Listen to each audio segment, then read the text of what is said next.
Hi guys, nagbabalik si Anday. Subukan natin magluto ng lumpiang gulay.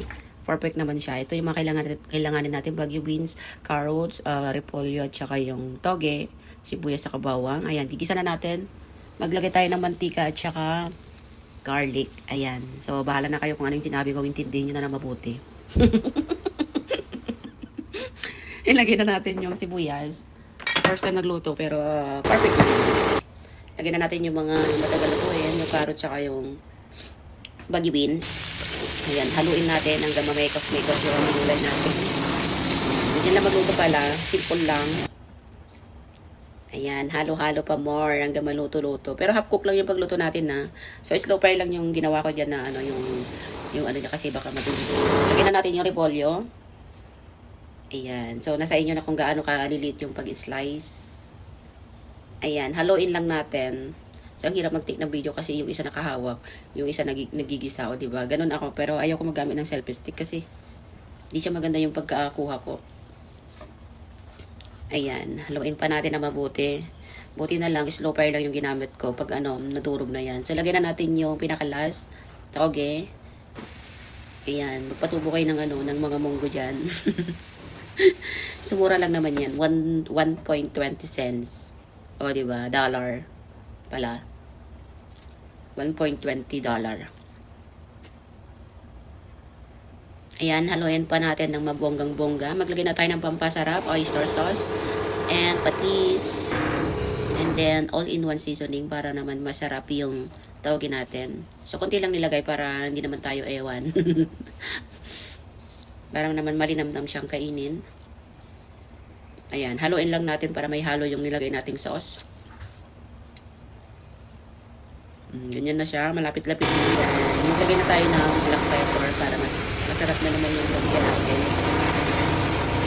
Tsamba-tsamba na lang yung ano, yung lasa. Nasa inyo natikman nyo kung maalat o hindi.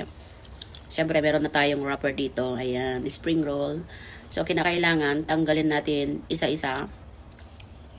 Ayan, may hirap pa na magtanggal. Tapos may napunit. O, diba? Pero tiis-tiis lang. Mamaya, bubusog na.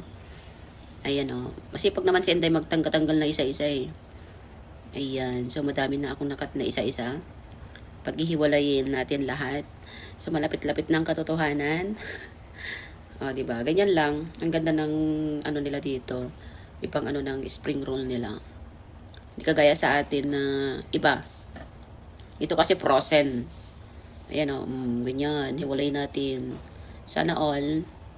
Ayan, okay na siya. Ito na yung ano natin, yung gulay. So, Ayan, magbabalot na tayo.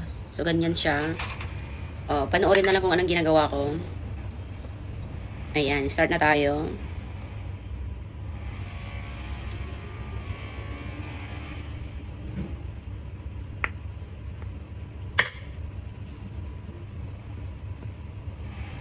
Practice tayo magluto maggawa ng lumpia. Yan naman, ano, ganyan lang. Tapos, ganyan daw natin. Dapat, maganda daw yung pagka, ano.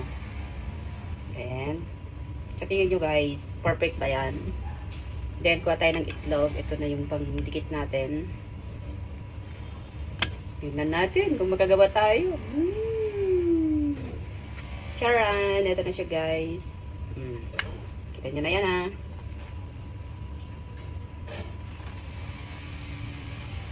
Kuha tayo ng plate. Lagyan natin dito sa tray. Yan. So maglagay tayo ulit.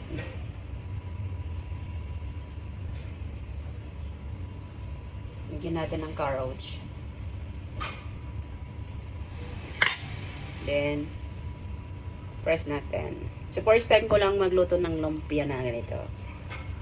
Pwede na ka magbensa. Tapos, ayan. Tapos, ganoon. Then, i-roll natin ulit. Ganda ng pagkabalot. Perfect na perfect. Pwede nang mag-asawa si Sinday. Ayan. Lagyan natin ng H-dog para maganda daw yung ang ganda oh. Perfect. Hindi na ka magte-take ng video. Ayan, meron na tayo na ito.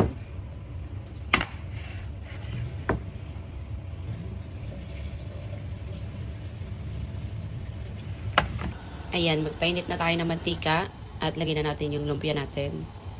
Ayan, di siya gaano mainit muna kasi baka mabigla masunog. Ayan, lagyan natin isa-isa. Ayan, ganyan lang ang pagluto. Madali lang pala, akala ko mahirap. O, diba? Ang ganda ng pagkabalot.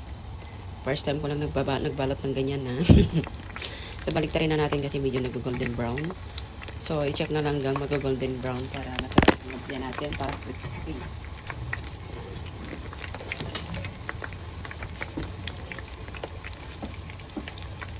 Ayan, ganda ng pagkabalot, ang ganda ng pagkaluto. Dahan-dahan lang siya. Ayan.